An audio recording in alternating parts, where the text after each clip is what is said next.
नित्यानन्दकरे वराभयकरे सौन्दर्यरत्नाकरे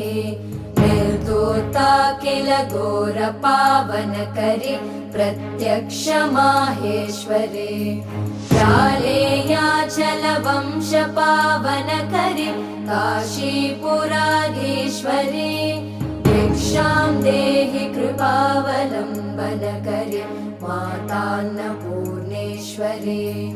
नानारत्नविचित्रभूषणकरे हेमाम्बराडम्बरे मुक्ताहारविलम्बमानविलस कक्षोजकुम्भान्तरे काश्मीरागरुवासिता रुचिकरे काशीपुराधीश्वरे भिक्षां देहि कृपावलम्बनकरे मातान्